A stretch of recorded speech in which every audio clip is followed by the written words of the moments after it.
So that you won't have as many pages to print if you want to print my notebook, I'm going to do page 24 starting here.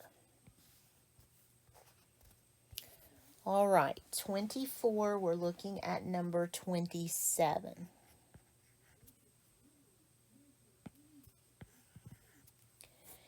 A building is 50 feet wide and 35 feet long. So I'm going to draw myself a sketch of that building. It's a rectangle because those dimensions are different. It's 50 feet wide. And this time I'm going to use the word wide so I don't make that mistake again. And then 35 feet long.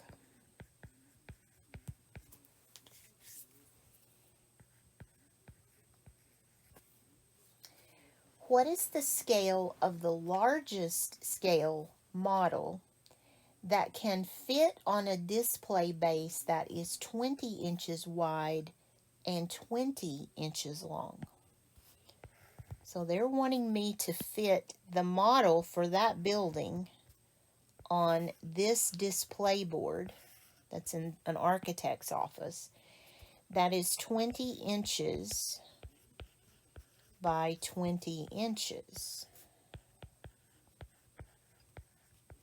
Now clearly we have a problem because the display board is a square and I'm trying to fit a rectangle onto a square model. So we have to figure out the limit, the side that limits us. And it's going to be this one. If I can figure out how to fit that 50 feet into this 20 inches, we'll be fine. Because if the 50 fits, the 35 will fit. It's going to fit on a square, so it's the 50 I have to worry about. When I can make it fit, the other one will fit as well. So we're going to be working with the 50 and the 20. So I need a scale factor. I'm trying to go from 50 down to 20. All right. So how do I get there? What is it that I would either multiply by or divide by to get there? Well, to find that, we're going to say 50 divided by 20. And that's going to be 5 over 2, or 2.5, when you divide it. So we are dividing the big one by 2.5, 2.5. So if I do that, if I divide the big one by 2.5, what will I come up with on this scale? And I'm not explaining this well. I am trying to fit that 50 down into that 20-inch board that we want to build the model on. So let's go ahead and do it, and maybe it will make more sense. You always want to figure out the largest dimension because that's the dimension that limits what you can do. All right, so if the scale is 2 inches equal 5 feet, let's go at it that way instead of the scale factor. So what they're telling me is that 2 inches correspond to 5 feet. And remember, it's that 50 that we want to work with. So 50 feet would be the equivalent of 20 inches. So what would 35 feet be? That's what we have to figure out. What would the 35 feet be in terms of the inches? So here is what I wanted you to see. There's a proportion, right? We've got a peanut. Because remember, these mean equality. So 35 times 20 is 700. I should know that. Divided by 50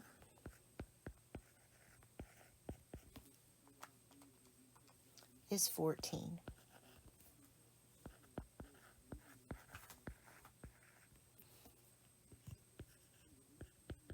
Okay, so let's pick an answer that matches what we have. Let me go back to my book here.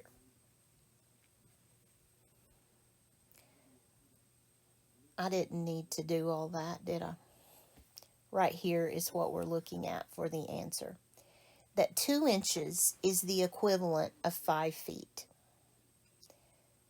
2 on the model represents 5 on the real building. So this is going to be D as in dog, I believe.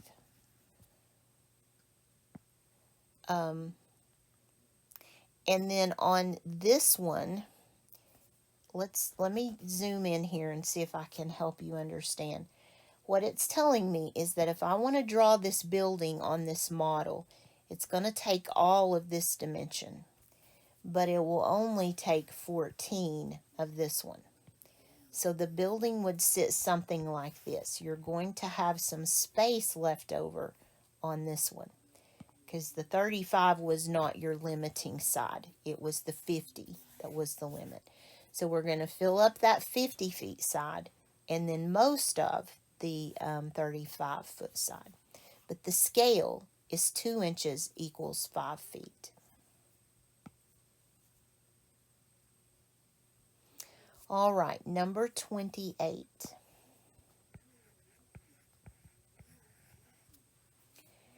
Maria wants to use a photocopier to resize a picture she has. The original picture is an 8 by 10. So let's sketch the original. It's a very common photo size, 10 by 8.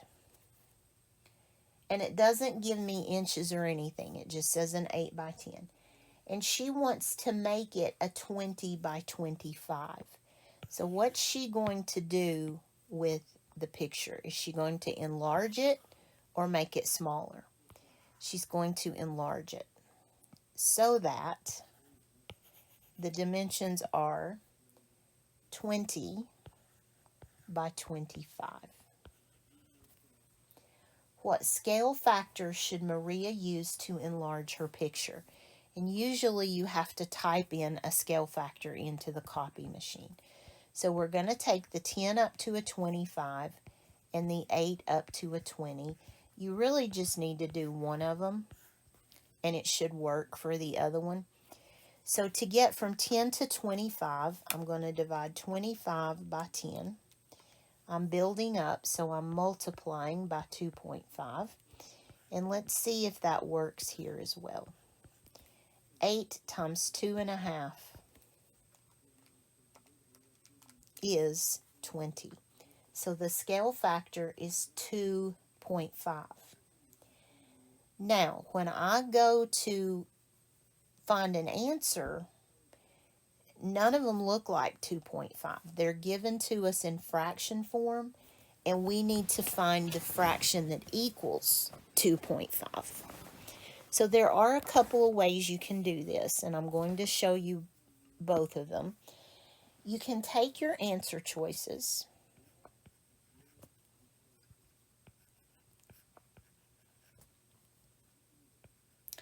Now, I know that I'm looking for an improper fraction because the number is bigger than 1. The 2.5 is more than 1. So I could eliminate these two proper fractions right off the bat. Then if I do 5 divided by 4 on my calculator, I get 1.25. 3 divided by 2 is 1.5. And 5 divided by 2 is 2.5. So that's my scale factor right there. It's option E. Another way that you could do this would be to take one of your dimensions. I'm going to use the 25 and the 10. I'll do the other one too, but 25 and 10, if you divide it by 5s, will be 5 over 2. That's another way to get E. You could take the 20 over the 8 and divide by 4, and you'll get 5 over 2. So you could also do it that way. But the answer we're looking for here is E. Let me move that over here so it's not as confusing. All right, number 29.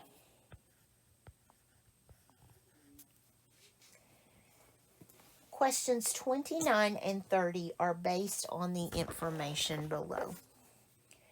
An isosceles triangle. So let's stop right there and draw an isosceles triangle. Isosceles means that you have two equal sides. So this side and this side are equal. That makes the triangle isosceles. You have a base. And just for information that you may need sometime, these two base angles are always equal. So whatever this angle measures, I'll just make up some numbers. Let's say 70. This one will also be 70 degrees. And then the vertex angle, that's up here, will in this case be 40 degrees because the angles have to add up to 180. So this is the isosceles triangle. Has a base of 6 inches. Each leg, and the legs are these. Each leg is triple the length of the base. So 6 times 3 is 18. And if that one's 18, this one has to be 18 as well. A similar isosceles. So we're going to take a picture. That's the easiest thing for me to do. And I am going to erase some of this stuff because it's not going to pertain to this one. The vertex, the angle measurements will pertain to this one because that's what makes it the mama for this baby triangle. The mama triangle has a base of 10. So she's quite a bit bigger than the baby because her base is going to be 10. That means 10 times 3 is 30 inches and 30 inches for her sides. A similar isosceles triangle has a base of 10 inches. So we have the two triangles to look at here. Number 29. What is the scale factor of the large triangle to the small one? Well, I'm going to use their bases, and I'm going to say the large one has a base of 10, the small one has a base of 6, and let's simplify. 10 divided by 2 is 5. 10 divided by 2, or 6 divided by 2 is 3. So if you simplify it on down, 5 to 3 is the scale factor, so I like option C on this one. 5 to 3.